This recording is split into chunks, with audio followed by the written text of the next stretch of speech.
Here we go.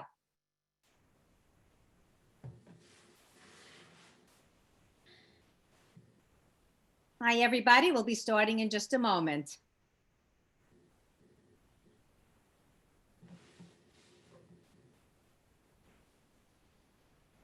I'm happy to see you all joining us. We're going to be starting in a moment.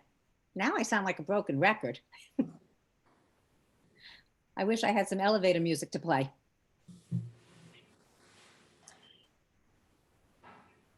I'm happy to see you so many, well, see, that's a funny way of putting it, but I'm happy to know that there's so many people here tonight. Okay, I'm going to start. Good evening, everyone. My name is Elise Ingber, and I'm glad to see you virtually. I'm the Director of the Arts at the Jacobson JCC. We are thrilled that we can bring you this program, part of the Linda and Gerald Marsden Partners with the Community, and join with Temple Sinai and their incredible staff person, Adrian Rubin, to bring you this program tonight. This is a Zoom webinar. Please note, we cannot see or hear you, and the focus is on our wonderful speaker, who's Debbie Cenziper. However, it's interactive. So look around. If you haven't figured it out yet, use the chat function to ask questions. And Adrian's going to handle the Q&A at the end of Debbie's presentation. So it's probably at the bottom of the screen. Please support our author. Jewish Book Council helps us bring Debbie to you. And we ask that you purchase books for the wonderful people that we bring you. So tonight, I'm happy to now present Rana Niederman, who will talk a little bit about tonight's author, Debbie Cenziper, and her wonderful book, Citizen 865. Rana, that's all yours. Thank you, Elise, and welcome everyone to Temple Sinai, virtually, as Elise said. My name's Rana Niederman, and I am a member of our Temple's Adult Engagement Committee, and actually wear two hats as a member of the Sid Jacobson JCC's Cultural Arts Committee. Tonight, we are pleased to present Debbie Cenziper, author of Citizen 865, as Elise just told you, The Hunt for Hitler's Hidden Soldiers in America. We're able to bring Ms. Cenziper to you via Zoom and in community partnership with the Sid Jacobson JCC and under the auspices of the Jewish Book Council. And just a brief word about the Jewish Book Council for those of you who don't know about it. It's a fabulous international organization that promotes new books either by Jewish authors or books with Jewish themes. And they meet yearly in New York to present all this new literature. We thank both the JCC and the JBC for making tonight's program possible. And as a reminder, after Debbie has spoken, the author, our Director of Adult Engagement from Temple Sinai, will moderate questions and answers. And just to reiterate, if you would like to ask a question, please use the chat function and we'll be able to call out, or Adrian will be able to address the question. Now, about our distinguished author. Debbie Cenziper is a Pulitzer Prize winning investigative reporter and nonfiction author who writes for the Washington Post.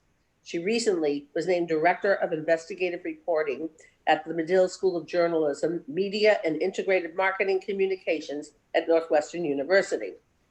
Debbie, however, is based in Medill's Washington, D.C. campus, which I just learned is housed along with the Washington Post, and she works with both undergraduate and graduate students.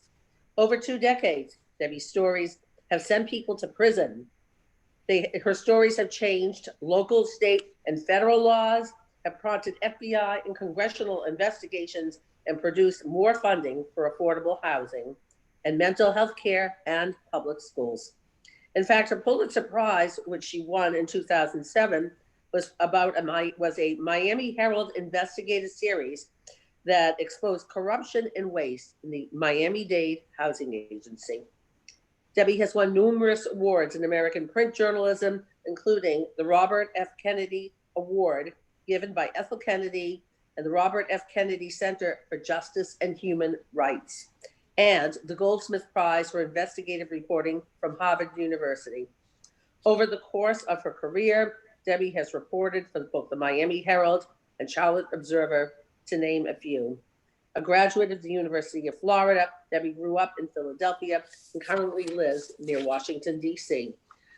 She is a co-author of an earlier nonfiction book from 2016 titled Love wins, the lovers and lawyers who fought the landmark case for marriage equality. Tonight we will hear, as we've discussed, about her second book, one that I believe reads like fiction, even though we all know that the history she tackles, all too sadly, and not so long ago, actually transpired. And I offer a final and interestingly timely note before I zoom out and our author speaks. Temple Sinai's next virtual speaker program will be in a couple of weeks on Tuesday, November 10th at 7:30 p.m. and will honor the lasting legacy of late Supreme Court Justice Ruth Bader Ginsburg. The program will feature David Saperstein, Director Emeritus of the Religious Action Center, and Nadine Strawson, the former president of the American Civil Liberties Union. We hope you'll be able to log on once again for this thought-provoking evening. And now, please join me in welcoming Debbie Cenziper to Temple Sinai of Roslyn.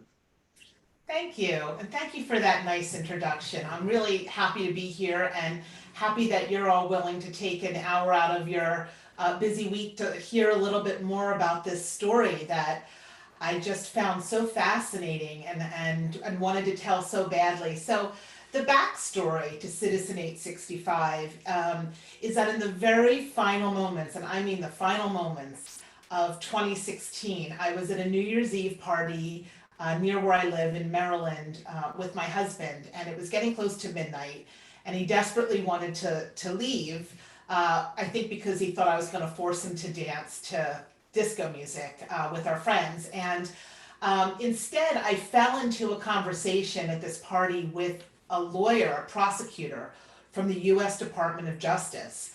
And over this long conversation, she started telling me about this little known unit inside the Justice Department that had spent the better part of 30 years hunting for Nazi war criminals who slipped into the United States after the Holocaust and were essentially hiding in plain sight in American cities and suburbs.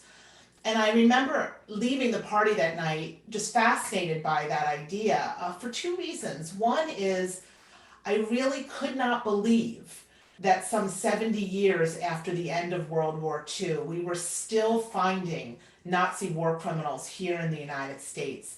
Just couldn't wrap my head around that. How was that even possible?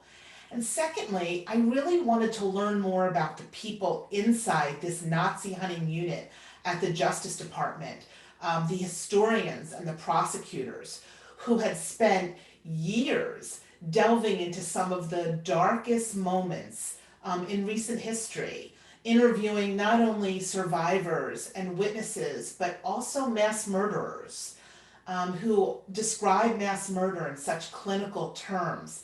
How are these men and women able to do that day after day and then go home at night to their wives and their husbands and their kids?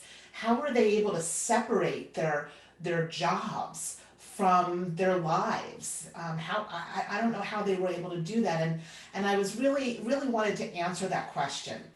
And though I had spent 10 plus years working in Washington as a journalist, writing for the Washington Post, I really didn't know much about this unit. I'd heard big names like John Demyanyok, Nazi perpetrator, and some others, but I had no idea that this unit existed and existed for so long. And so a few weeks into 2017, I called an historian who worked inside the unit, who is now working at the U.S. Holocaust Museum here in Washington, D.C. Her name is Elizabeth White.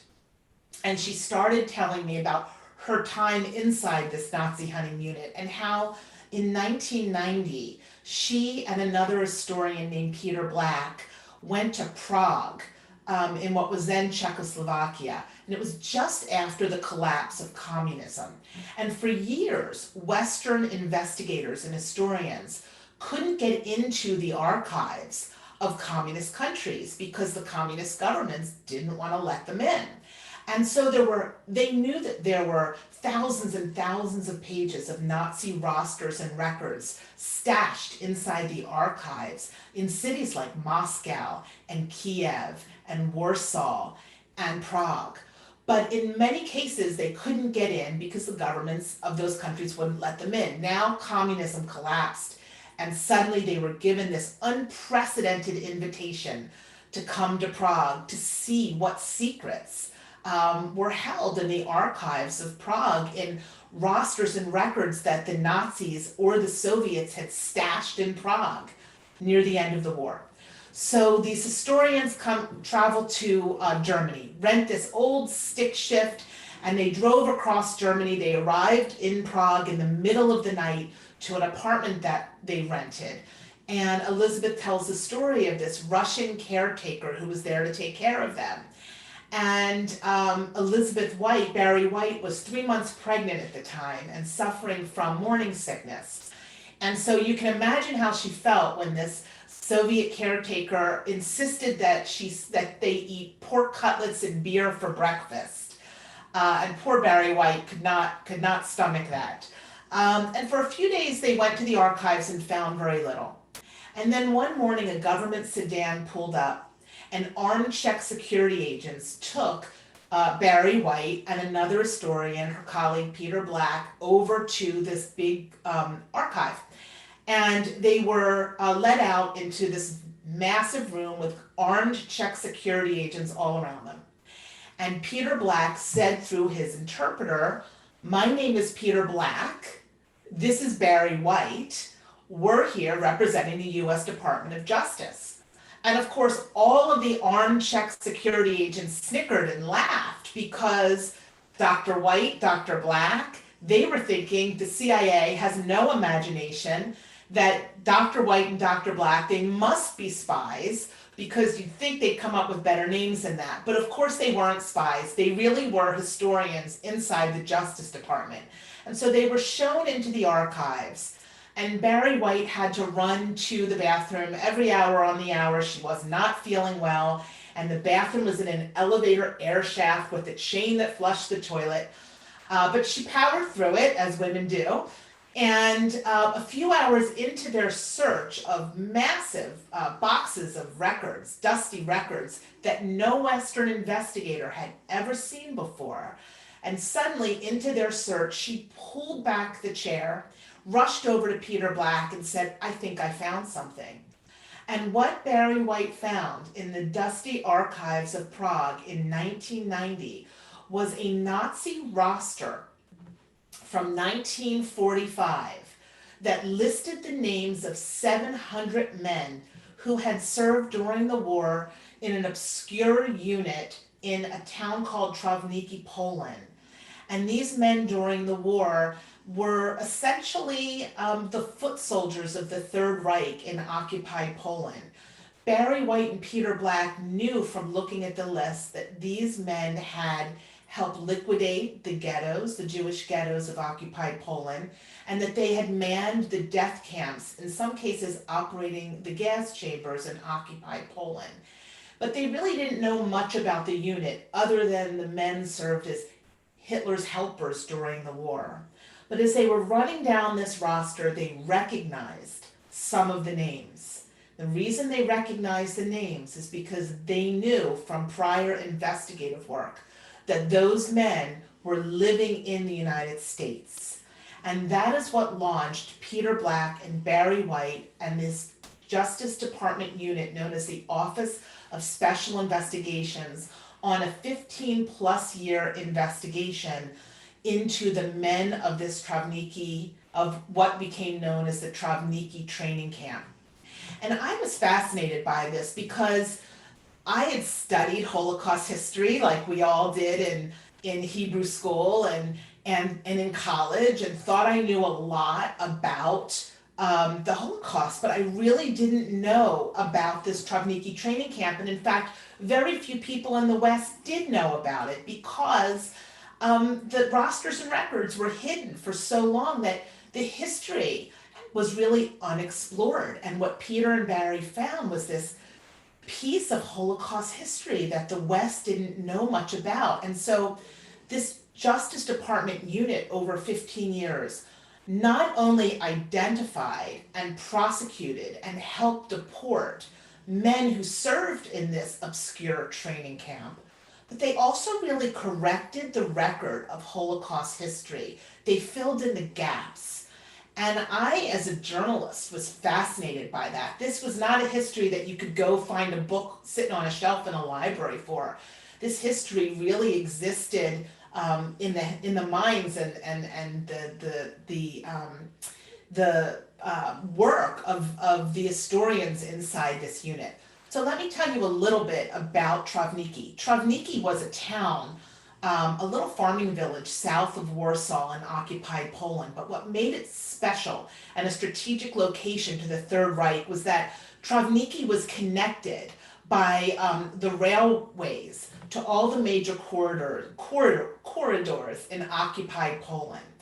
And so it was a very strategic location for the Third Reich. And early on during the Holocaust, the Germans realized that they needed manpower. They needed boots on the ground to exterminate the Jews of occupied Poland because the young German boys were busy fighting on the Soviet front. And also, operating the gas chambers was grueling work, and they didn't want the German young boys to have to deal with that day in and day out. So what the Third Reich did in occupied Poland was they recruited 5,000 men, Ukrainians, Latvians, Lithuanians, Poles, and these were all civilians. They also recruited from POW camp captured Soviet soldiers. And so these young men were sitting in Soviet POW camps facing certain death, from dehydration or starvation or shootings. And instead, the Third Reich pulled them out and converted them. They basically converted the enemy to work for them. And so 5,000 men were brought to this tiny farming village in Travniki, and they were armed. They were given uniforms, food, barracks, lodging, health insurance. There were reports during their training that the Germans wanted them to, quote, shoot a Jew to prove their loyalty to the Nazi cause. And so they basically recruited an army in this school for mass murder and set out to annihilate the Jews of Poland with the men of Travniki. The first place they went was to the town of Lublin, Poland. Before the war, there were 40,000 Jews in Lublin. It was a thriving cultural and religious hub. And during the early years of the war, 40,000 Jews in Lublin were clustered inside the ghetto. I actually visited Lublin, among other cities, to report out this story, and I'm always fascinated by this photo because just beyond the walls of the ghetto was this teeming farmers market where every weekend Polish farmers brought food and meat and bread and cheese to this farmers market. And I remember walking the cobblestone streets of this ghetto thinking, what must it have been like for parents, starving parents, to know that just beyond the walls they could have food to feed their children. And so this was, obviously a terrible place to be, like all Jewish ghettos in occupied Poland. And one night in March of 1942, the Travniki men were deployed to this ghetto. It was their first operation. They surrounded the perimeter of the ghetto. They lighted the street lamps. They called all the Jews outside. The sick and elderly were shot on the spot. And it was announced that 1,500 Jews a day would be taken away and resettled in the East. Of course, we know that that is Nazi code for murder because, in fact, they were taken to a death camp in occupied Poland. And the difference between a death camp and a concentration camp is that in the death camp, Jews were not allowed to live at all. There were no barracks. There was no forced labor. They were unloaded, forced to undress, turn over their valuables, and taken right to the gas chambers. And so over time, the Jews of Lublin were sent to the death camps and murdered inside the gas chambers with help of the Travniki men who worked side by side with the police and other Germans to empty the ghetto. The Travniki men went to the Jewish orphanage and shot and killed the children as well as their caregivers. They went to the Jewish hospital and shot the patients as well as the doctors and the nurses. And from Lublin, they went to all of the other Jewish ghettos and liquidated the ghettos. And then, as I said, staffed the gas chambers and manned the perimeters of the death camps. They also conducted shooting operations in the woods. And over time, this unit was so successful and so important to the Third Reich that Heinrich Himmler himself came to the Travniki camp to praise the men and to praise its leaders. And, you know, Travniki men also fought side by side with the Germans to help suppress the Jewish uprising during in the Warsaw Ghetto. This is a very famous picture of the Travniki men standing over the bodies of the dead in the Warsaw Ghetto. What we know now through the work of this unit inside the Justice Department is that there is no way the SS could have killed so many Jews so quickly without the help of the men of Travniki. They had a hand in murdering 1.7 million Polish Jews in the span of 20 months. No way it could have happened that efficiently without these men. And so this, you know, is the history that they uncovered inside the Justice Department by going to places like Prague and Kiev and Warsaw and Moscow, piecing together the history of this training camp. In Lublin, Poland, I came across the stories of two teenagers, Lucinia, or Lucy for short, and a friend of hers named Felix, and this is Lucy's younger brother, David.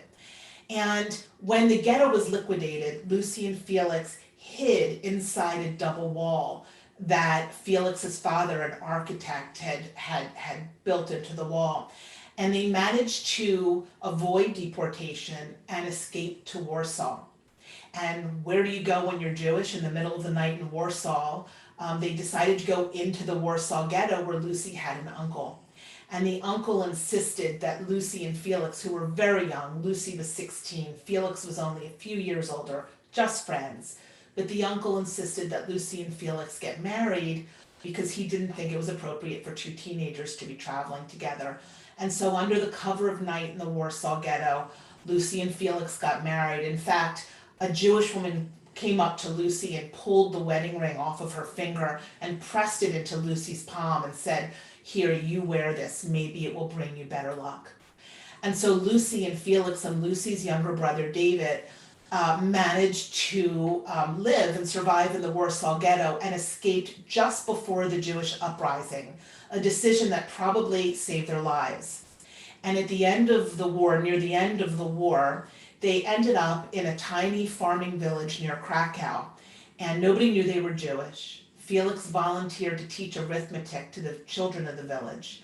And one day he heard the rumbling of Soviet tanks in the woods. And the next day, a Soviet commander came in to liberate this village. The Soviet commander went up to Felix and he said, "Who are you?" And Felix said, "I'm the teacher for this village." And then for the first time since the beginning of the war, he said, "And I'm also a Jew." And the commander said, "You can't be a Jew. All the Jews are dead." Felix said, "No, I'm really a Jew." And so the Soviet commander pulled in another Soviet soldier who happened to be Jewish. And he said, "You're a Jew." He says he's a Jew. Speak Yiddish to each other. Of course, Felix grew up in a very assimilated Polish family in Lublin.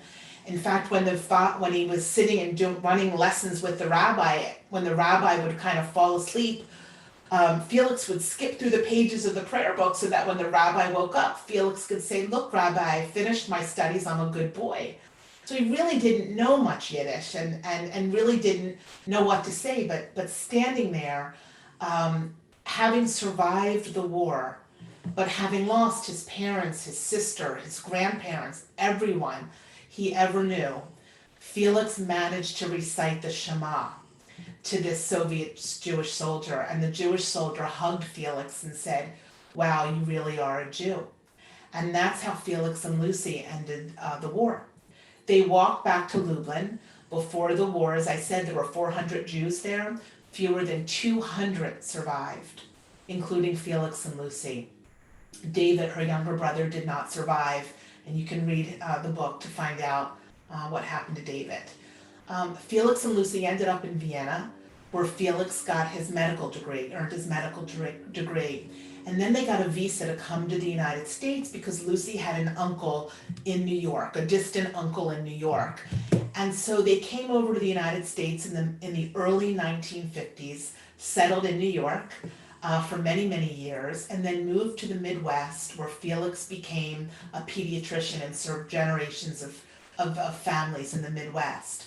But what Felix and Lucy didn't know, and only discovered years later, is that some of the same men, the Travniki men, who killed or had a hand in killing everyone they ever knew in Lublin, and who followed them to the Warsaw Ghetto to help suppress the Jewish uprising, and who had a hand in the murder of 1.7 million Polish Jews, that some of those same men lied about their activities during the war and were able to obtain a visa to come to the United States, and were living, in some cases, in the same cities as Jewish Holocaust survivors in Philadelphia, a lot in New York, in Chicago, in Florida. And Felix later in life said to his son, "How is this even possible? How is this even possible?" And his son really couldn't give him a good answer. One of the men who came to the United States and who is Citizen 865, the title of this book was Jacob Reimer. He was a captured Soviet soldier with very good language skills. And so because he was Ukrainian, but because he was also an ethnic German, not part of the SS, he was a Soviet soldier living in what is now the Ukraine. And so he fought for the Soviets before he was captured by the Nazis and then recruited to serve the very same people who captured him. But because he was such a loyal guy and spoke very strong German, he was promoted to platoon leader. And so Jacob Reimer led platoons of Travniki men in Lublin and in Warsaw and in other places in occupied Poland. And 1 year after Felix and Lucy came to the United States, Jacob Reimer followed. He settled in New York City, working at a restaurant, and then he opened up a Wise potato chip franchise in New York City. And he ultimately settled into retirement, a nice peaceful retirement along the shoreline of Lake Carmel. And that is where the Justice Department caught up with him. When they got that roster in Prague, they saw Jacob Reimer's name on it. And they knew from prior investigations that he had done something in the war, but they just couldn't piece it together. And so the Justice Department began investigating Jacob Reimer and other men whose names were on this roster. Interestingly enough, some of you who know some of this backstory have heard the name John Demyanyok. John Demyanyok was most definitely a guard of the Sobibor death camp in occupied Poland. He was also a Travniki man. Travniki was his base of operations. It was where he was armed. It was where he was trained, and then he was deployed to serve the SS in the Sobibor death camp. So there were about, I think the office at the Justice Department, known as the Office of Special Investigation, ultimately found 16 or so Travniki men, including Jacob Reimer, living on U.S. soil. And this office, this unit inside the Justice Department, really had its work cut out for him. Because look at what Jacob Reimer looked like when they finally brought him to court. He looked like an ordinary American. So this unit inside the Justice Department faced so many challenges. First, they had to put the history of Travniki together. Then they had to track and identify men who were living here in the United States. Then they had to convince American judges a generation or more removed from the war to help strip men like Jacob Reimer of their American citizenship, to help denaturalize them. And judges would look at men like Jacob Reimer, who had never seen the inside of an American courtroom, and say, "What are you talking about? How can he be part of the Nazi regime? I mean, how is it possible? He looks like a babysitter, an affable older man." And this unit faced resistance in conservative political circles. Men like Pat Buchanan, multiple times asked to see this unit closed down. Why are we going after old men? What are we all about revenge? What are we doing here? What are we doing here? And so this unit faced an uphill battle here to do their work. They also faced an incredible battle abroad. This is a prosecutor named Michael Bernstein. And I'd like to show Michael's picture because he was a very young prosecutor in his early 30s and was very successful inside this unit. And so what happened was, for many, many years, Germany and Austria refused to take back these men, Nazi war criminals found on US soil. They didn't want to take them back. And the United States, though they can strip someone of their citizenship in civil court, not criminal court, which I can explain later if you're interested, and they can take these cases to an immigration judge to order men like this deported. We can't, here in the United States, force a foreign country to take people back. And so Germany and Austria for decades really, really did not want to take back Nazi war criminals, even though they were armed and empowered and trained by the Nazis. And so it was very frustrating for this unit that after all this time, they would investigate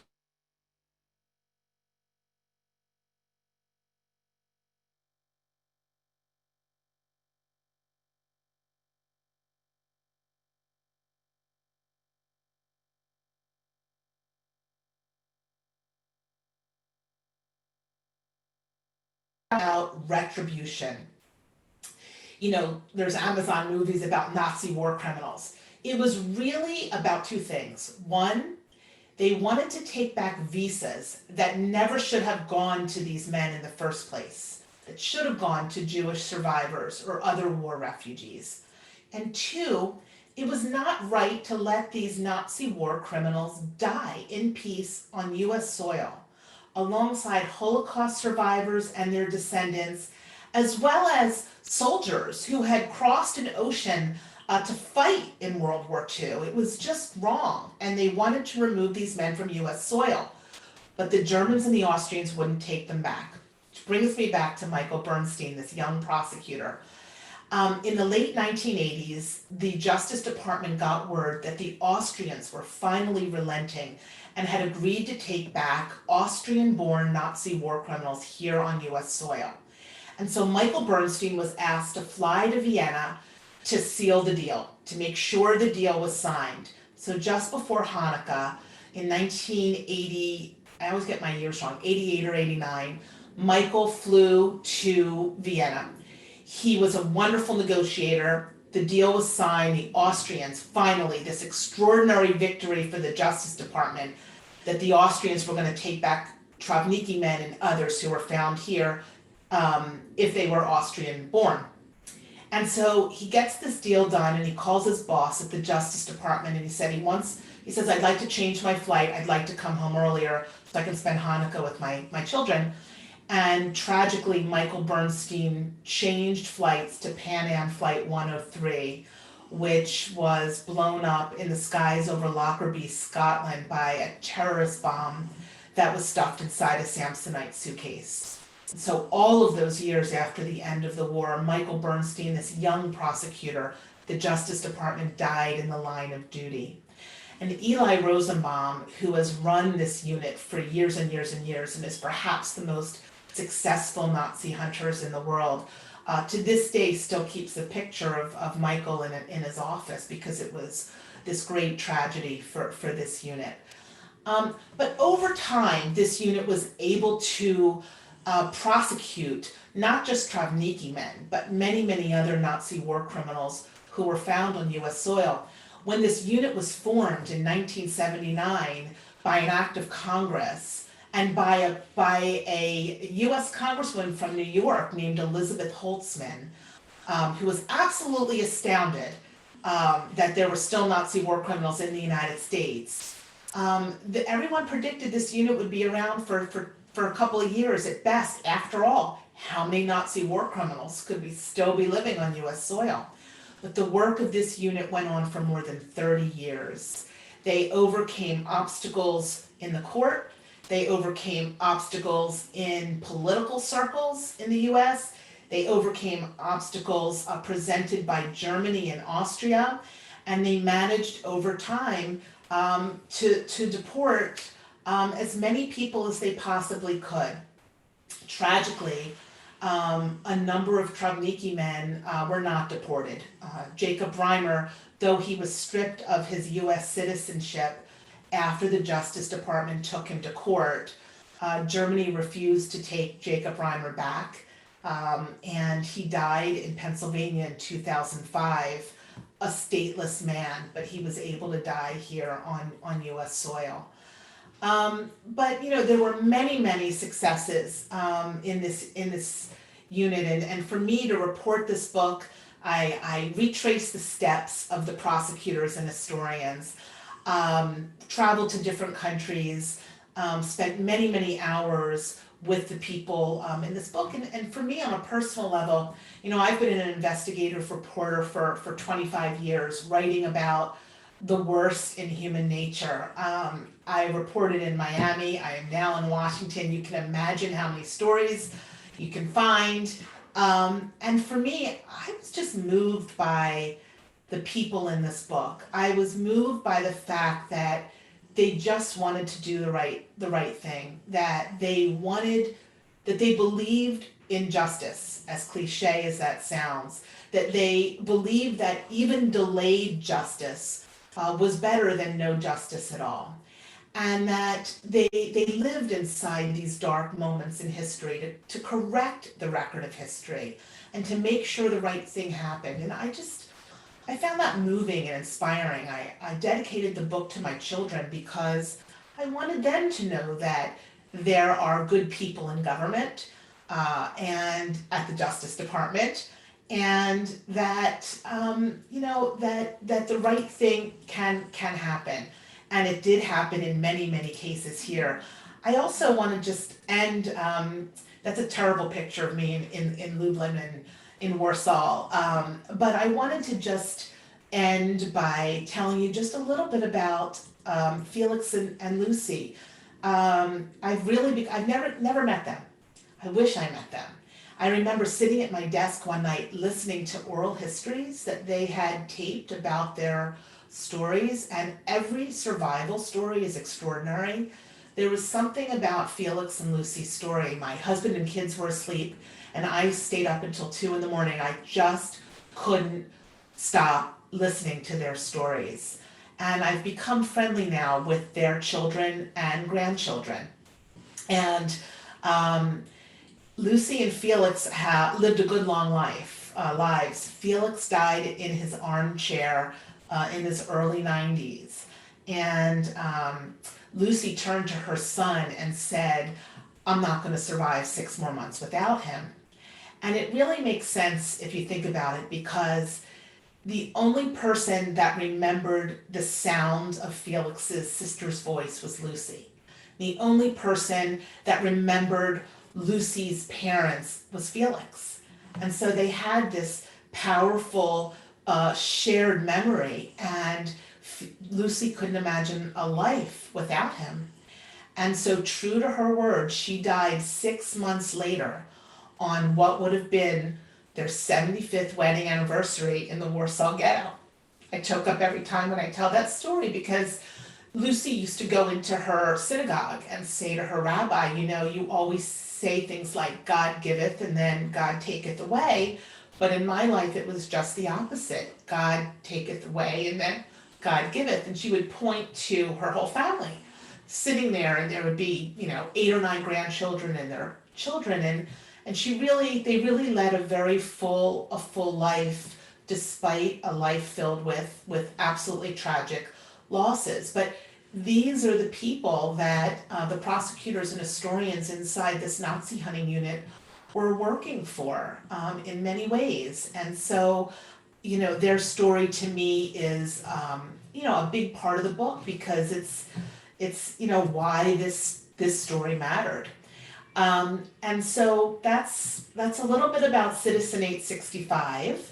I am happy to answer some questions. if anybody has any. Thanks for listening. Debbie, thank you so much. That was just riveting, truly riveting. And as expected, we do have a number of questions, so we'll see how many we can get to. The first is, can you please describe your emotions and the feelings you experienced while visiting the Nazi death camps? It was my first time, and I probably should have done it when I was younger. But like I bet every person that's ever visited a death camp, it was, horrifying. I remember seeing shoes, right? Little tiny shoes stacked up, and it's one thing to learn about the Holocaust in a textbook. It's quite another to see it, as many of you I'm sure know. And I also visited, just as horrific, the woods outside of Lublin, Poland, where Travniki men participated in mass murder operations and shooting operations. In fact, Jacob Reimer, aka Citizen 865, by the way, the 865 is his Nazi issued dog tag number. So Jacob Reimer acknowledged to prosecutors that he participated in a mass shooting operation near Travniki, where men, women, and children were shot. Their bodies fell into the ditch. Another truckload of people came in, and he described a man who was shot in the head, in the ditch, still alive, pointing to his head, almost as if he were begging for mercy, like, put me out of my misery, shoot me now. And so Jacob Reimer describes shooting at that man, in the woods. And I remember going into the woods with my husband, and I'll never forget that. No, that one would never forget that for sure. You alluded to Elizabeth Holtzman in your comments a few moments ago, but somebody said, are you aware of the work of Liz Holtzman, the work she did to uncover Nazis who came to this country? The US government willingly brought in scientists, and then the person followed up and said 88 Nazi scientists worked for Uncle Sam. That's a great comment and question. To answer your question, several other books have been written about the Office of Special Investigations that Elizabeth Holtzman was so instrumental in helping to form. And so while she is a part of my earlier chapters, my book really focused more on this one investigation inside the unit.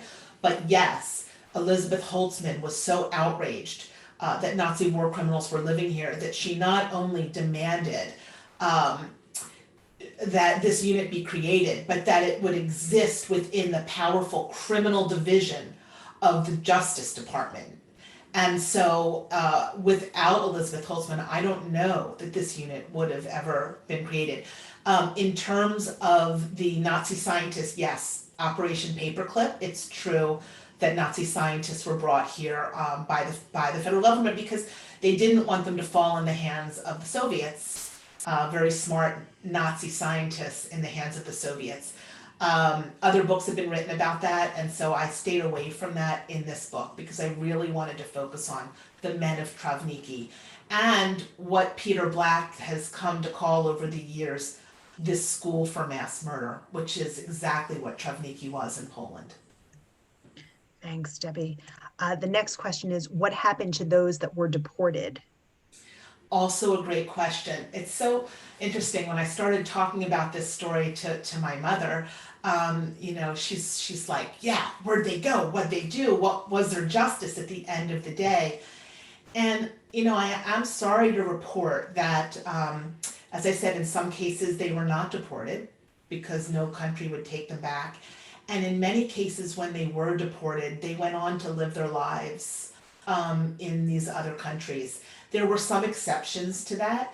John Demyanyok, who, it's a long story, but was ultimately deported to Germany. He faced war crimes charges, and he was convicted for helping to murder thousands and thousands of Jews in occupied Poland. He appealed and he died while his appeal was still pending. So under German law, he did not die with the conviction. Yeah. Thank you. Do you know did the Justice Department work with the Simon Wiesenthal agency, who were also Nazi hunters? And if so, what was their relationship? Yes, and also incredible Nazi hunters. Interestingly enough, the reason this Elizabeth Holtzman really got involved, one of the reasons, and I don't want to speak for Elizabeth Holtzman because she's fully capable of speaking for herself, but Simon Wiesenthal actually got a tip in the 1970s about a housewife who was living in Queens, New York, and who had served during the war in the Majdanek concentration camp in Lublin, Poland. And she was known as the stomping mare of the Majdanek concentration camp because she would brutalize children with her jackboots, the soles of her jackboots. And after the war, she ditched her identity papers and her uniforms, married an American GI, came to the United States and was living a quiet life as a housewife in Queens. And so from Israel, Simon Wiesenthal called the federal government and reported this. And then, that's when this whole thing came to light. How was it possible? And that's when Elizabeth Holtzman got involved and demanded congressional investigations and other things. So Simon Wiesenthal was instrumental in tipping off the United States to the fact that decades after the war, there were still Nazi war criminals living in the United States. Debbie, thank you. Did these men have sponsors in the US to help them obtain citizenship, or how else did they obtain visas to come here and stay here? Yes, good question. Jacob Reimer, who had led a platoon of Travniki men, was in fact the most trusted Travniki man found on US soil. After the war, he ditched his uniform, ditched his identity papers, and he ended up in Munich, got a job with the American Red Cross, and was actually chauffeuring American GIs to Hollywood movies at night, if you can imagine that. And on the recommendation of a Red Cross supervisor who said that he would be a loyal American citizen, he was able to get a visa and come to the United States. They essentially lied about their activities and they lied about their whereabouts during the war. In the case of Reimer and the men of Travniki, Army intelligence, they didn't even know what Travniki was. I mean, there was no information about this obscure training camp. And so even though over the years, investigators were able to attach Jacob Reimer to Travniki, nobody really understood the scope of the Travniki operation. So it wasn't until the historians at the Justice Department realized how essential this operation at Travniki was to the broader operation in occupied Poland. It wasn't until that connection was made that they were able to take men like Jacob Reimer to court. And I want to just clarify that they couldn't have war crimes trials in the United States, right? Because we're not allowed, based on our Constitution, our law, to hold criminal trials for people who committed crimes on foreign soil against non-US citizens. You just anticipated the next question that somebody posted. Okay. I know. And so the best they could do was to take these men to civil court and convince a judge to denaturalize them, because men like Jacob Reimer, they came to the United States and they became naturalized US citizens. They pledged allegiance to the flag and to the US Constitution. They had pensions, social security numbers, all of the benefits of being a US citizen. And so the best this unit could do, and it's what they spent 30 years doing, was to take these men to court and strip them of their citizenship, and then take them to immigration court and try to convince an immigration judge to order them deported. And then hope that perhaps there would be a war crimes trial somewhere else. That did not always happen. Very interesting. Debbie, thank you. We have time for just a couple of more questions. One is, we know that many ex-Nazis escaped post-war to Argentina and other South American locations. Do we know how many Nazis escaped to the US? That is a really good question. I've heard it asked and answered many times, and I don't know that anyone really knows the answer to that. I would say hundreds, but I'm not I would defer to experts on that. I do know that in the case of the men of Travniki, there's always a New York connection every time I speak to New York audiences. But in the case of Travniki, in 2018, just a couple of years ago, the Justice Department found a Travniki man living in Queens, New York. He had lived in this little house in Queens, New York for 50 years. And 14 years earlier, he was stripped of his citizenship, but no country would take him back. No country would take him back, so he was living here, a stateless man, until he was finally deported to Germany in 2018 at the age of 95 years old. But my point in telling you this is that, you know, he was here for all those years, hiding in plain sight. Just right before the pandemic, the Justice Department found another Nazi war criminal, not a Travniki man, living in Tennessee of all places. So, there really were a number of these people, a number of criminals and collaborators living here for a long, long time. It's hard to believe. Debbie, if you have patience for 2 more questions, that would be fantastic. Are they still investigating at this time, although the people would be quite elderly by now?